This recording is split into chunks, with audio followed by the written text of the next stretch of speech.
Hello everybody and welcome. In this video I will show you how to make hard reset on your headphones REDMI Buds 4 Pro.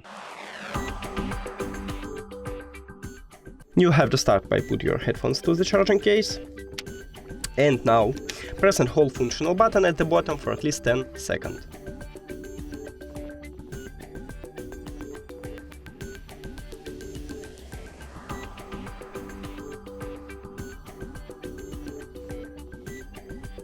Here we go.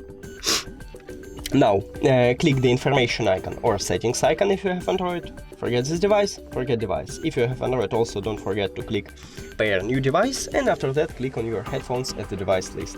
And we did it! Thank you for watching this video. If you found it helpful, please consider subscribing to the channel and leave the like on the video. It's really important to us. See you later!